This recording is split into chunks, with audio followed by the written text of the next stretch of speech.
I've been thinking about censorship and YouTube and Google and context and patterns, actually. And specifically, I'm thinking about this piece of video that's on YouTube by a choreographer or a performance artist called Anne Liv Young. It's a little fragment of a show she did called Michael, which I know Napalm made a video about on his Clockwork Napalm channel, and Leighton Way made a video about. And you know, basically it's a tiny bit of a show, a live performance, in which there's just loads of nudity and loads of really sexual behaviour. There's a guy jacking off in it, there's all kinds of stuff, you know, which would normally get flagged out of existence on YouTube, but for some reason it hasn't. Mainly because it's, I guess, it's been uploaded by Art Forum, which is a very prestigious art magazine. So I guess that's the reason, because as we know, you know, oops, sorry about this, as we know, if one of the common herd of YouTubers makes a video that's got even a suggestion of not safe for work material in it, it's immediately taken down. You know, even the most innocent, you know, like figure art drawings of, you know, women seen from the side or men seen from the side. It's just, you know, laughable, really, the kind of double standards. You know, and recently, certainly in the UK, there was I think somebody else mentioned this. There was an advert on the main YouTube page for a TV show here in the UK, and the advert was, you know, two naked people, you know, with breasts and everything showing. And but the paradox being, of course, that if you put that image on a video of your own, or something like that image, you would have been flagged for it. So they were, you know, just in contravention of their own terms of service, it seemed like. So there's a lot of kind of hypocrisy and double standard going on, and that's a bit irritating, really. So I'm kind of thinking about that, and I'm thinking about that in relation to this. Well, it's a call for performance and video work, because I work in the arts. I subscribe to lots of user groups and forums where people advertise, you know, opportunities for artwork submissions, that kind of thing. And this is a particular one. It's a call for submissions from Denmark called something like 60-second dance, and the idea is that you upload to YouTube a piece of choreography of 60 seconds and enter it in this competition, which will be shown, I think, on Danish television at some point. And there's a cash prize associated with it, not a very big one, like 1,500 euros or something. But yeah, so there's that. And the theme of this particular call for dance submissions is place, which, you know, is really in keeping with some stuff I've been thinking about lately, actually, coincidentally, because YouTube is a kind of place, you know what I mean? And I know we say the word like site and describe it in those terms, but I think a lot of the logic of place applies to YouTube, and particularly the kind of territoriality and the ownership of place, and the fake democracies that you have in places, particularly places like shopping malls. You know, shopping malls feel like public spaces, but they're not. They're owned by particular people, you know, particular corporations who get to decide what is acceptable behaviour in that shopping mall, and they set the rules of what happens in the shopping mall, and they can decide whether if those rules apply to themselves or not. So Google, I think, as a place, has a lot in common with the shopping mall. You know, we're all here under the blessing of Google, and it can decide, and it can just choose, you know, to say that Anne Liv Young's work, uploaded by Art Forum, is acceptable. You know, even though it's got, like, you know, a lot of vag kind of shots.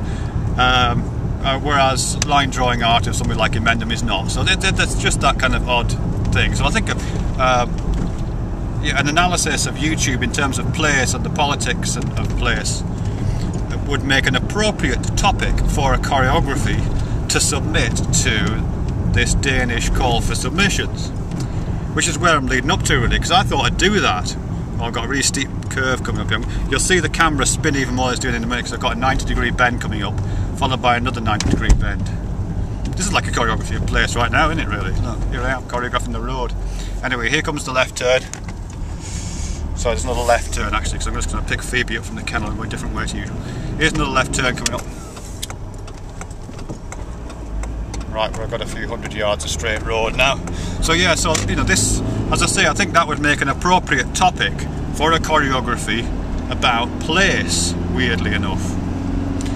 So I thought I'd make one, and in fact I did make one yesterday, and I've uploaded it to Blip, but I've left it on private. And I have also cross-posted it to YouTube, but again left it on private, because I'm a bit nervous about it. Because basically what I did in this video is I recreated a scene from Anne Liv Young's performance piece. This piece called Michael that she's done, which, as I say, as I've mentioned, is a bit racy. Oops, sorry, roundabout. I recreated a scene from it, a scene where she dances, or somebody dances, to a song called Take On Me by Aha. Naked, of course, on a coffee table.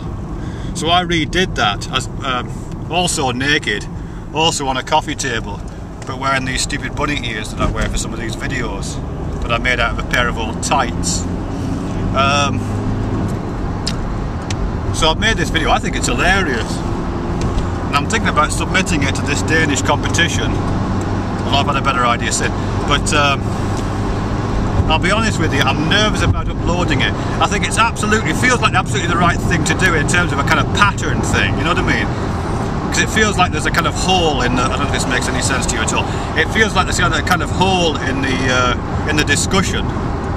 You know, that, you know, this thing about censorship, this thing about this Google and YouTube not being a level playing space, the thing about why some art is allowed to be art in the public domain and some is not. All those kinds of discussions with it. It feels like there's a little hole missing in it. I can feel a jigsaw puzzle piece, which something like me dancing naked on a coffee table is just the right shape for, you know what I mean? Because I've got just enough links to the art world and performance world to be able to make a credible claim that I am operating in the same domain as Anne Liv Young. But I'm also a participant in this discourse on YouTube, you know, which includes people like Napalm and Emendum, and you know, people whose videos are being taken down for spurious reasons. So I just think I'm perfectly positioned to be able to do that. But as I say, I'm nervous about it, and I'm nervous about it partly because it might get my channel taken down, which isn't the end of it. Actually, it really doesn't bother me that much at all. I've got all my videos backed up. But I'm mainly nervous because everybody will see my dick, actually. And I'm quite nervous about that. When I shot this video, I only made it yesterday in one of the studios at work. I put big signs, it's funny actually, I put big signs on the door outside saying, filming in progress, do not enter. Because I wouldn't want anybody to come in and see me dancing naked on a coffee table with rabbit ears on. Although actually I feel reasonably fine about putting it on YouTube and letting the world have a look. Because there's a bit odd there, let's face it. But mainly I'm concerned because on this video my dick looks really tiny. Really tiny.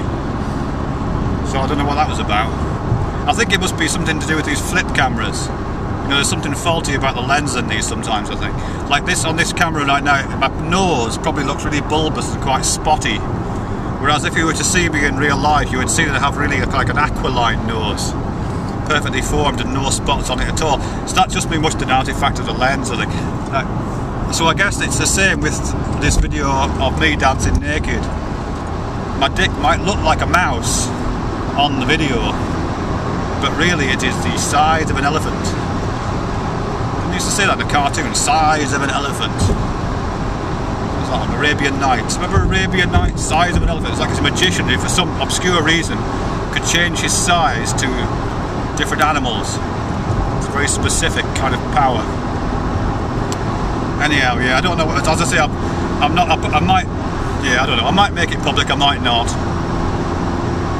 I brought in some props actually today. I brought in a huge pair of fake testicles, and I'm going to make a huge fake dick out of another pair of stockings I've got lying around somewhere today. So all I'll probably do is recreate it. If I can find a moment in the day, I'll probably recreate it again, but with this fake genitalia instead. It will be a cop-out though, you know what I mean? It doesn't, because you know, YouTube won't care if I do that, whereas I think they will be kind of obliged to flag me if I don't. You know what I mean? And I do want to occupy that little bit of territory there where I'm right on the edge of being flag-worthy and right on the edge of being protected by aesthetic connection or something. We shall see. We shall see.